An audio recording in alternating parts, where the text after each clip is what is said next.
गर्मा और उसके अस्तित्व की रक्षा इससे कम में कदापि संभव नहीं।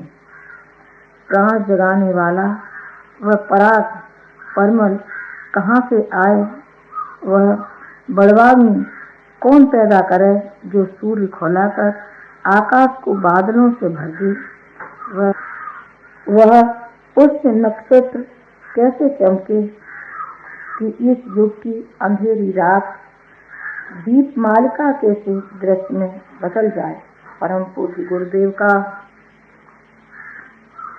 उग्र तप सूक्ष्मीकरण साधना इसी परिप्रेक्ष्य में देखी जानी चाहिए। समुद्र को समझाएं नहीं, सूर्य खोला सकता है। पृथ्वी में पड़े बीजों को उससे फलित होने के लिए जिस ऊष्मा की आवश्यकता होती है उसे सविता के अतिरिक्त दूसरा नहीं देख सकता। नक्षत्र अपनी आभा से नहीं, सूर्य के प्रकाश से चमकते हैं।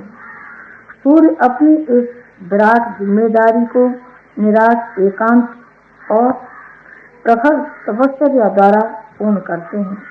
अपने लिए कुछ भी नहीं, सब कुछ संसार के लिए उत्सर्ग, कण कण के प्रकाश, तिल तिल जलकर परम पूज्य गुरुदेव की सूक्ष्मीकरण साधना का इससे अच्छा अन्य कोई उदाहरण नहीं।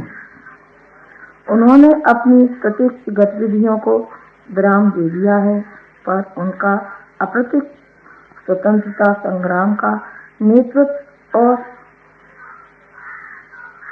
अंतर्क्रांति जगाने वाली महर्षि अरविंद की एकांत साधना से हजार गुना जबरदस्त है। सूर्य की तरह धधक कर ही आज की परिस्थितियां बदली जा सकेंगी। मैंने उन्हें स्वतंत्रता संग्राम के दिनों उनकी कोमल देह में पुलिस के डंडों के निशान देखे। जेल के शीशों में उनकी पीटी आंखें, अवांछनीय की लड़ाई में प्रतिगामिता ने उन पर जितने प्रहार किए तो मैंने उन्हीं आंखों से देखा।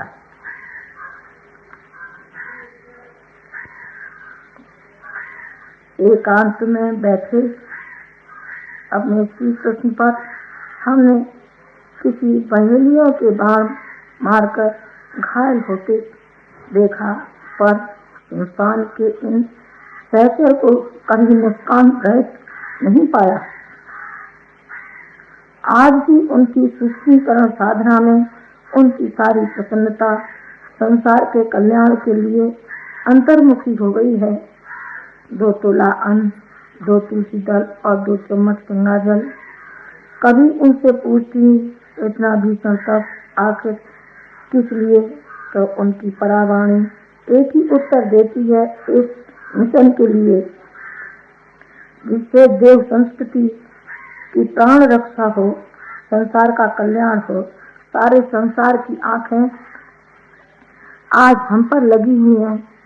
हम पर देश ने अपनी अगाध श्रद्धा के फूल चढ़ाए हैं, इसलिए हम आत्म चेतना का प्रकाश जगाकर संसार को भटकाव से बचावें।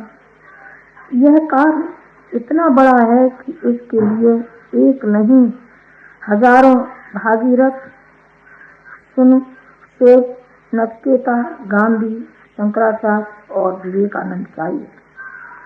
नया नेतृत्व उभारने, इसे शक्ति देना, साहस देना हमारा कार्य है। अपनी सूक्ष्मीकरण साधना से वह कार्य पूज्य गुरुदेव संपन्न कर रहे हैं। साथ ही नन्हे बीजों को भी अंगड़ाई लेने का कसौटी की परीक्षा का समय आया। कौन धरती के नीचे दबा पड़ा रहे, कौन बढ़े विकसे और बड़ा वृक्ष, यह हमारे प्रज्ञा पुत्रों को निर्धारित करना है, जिनसे हमने आत्मीयता के प्रगाढ़ संबंध जोड़े हैं। उन्हीं से यह आशा भी संजोई है कि वे इस संक्रमण काल में ज्ञान यज्ञ की मशाल को हजार हाथों से संभालेंगे और उसका प्रकाश, उसकी ऊष्मा घर घर पहुंचाएंगे।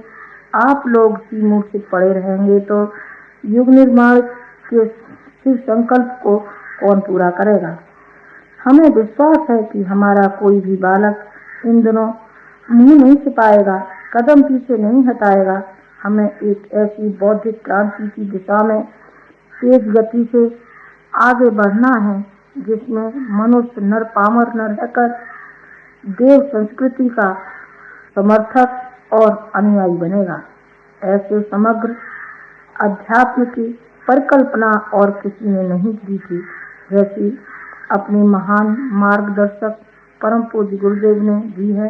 वे अपना कार्य एकनिष्ठ होकर कर रहे हैं। आप सब भी उसी निष्ठा के साथ मिलजुल कर प्रज्ञा अज्ञान इस ज्ञान रथ को आगे बढ़ावें और उसे लक्ष्य तक पहुंचाने में आनाकानी न करें। यही हमारी आशा है, यही हमारा संदेश है। आपकी प्रगति और प्रसन्नता को हम अपने प्राणों से सींचेंगे। आप सबकी सुख समुन्नत को सर्वदा संरक्षण देंगे। अपनी परीक्षा में आप लोग भी असफल न हो। आप सबके मंगल की, दीर्घ जीवन की माता से कामना करती हूँ। ओम शांति।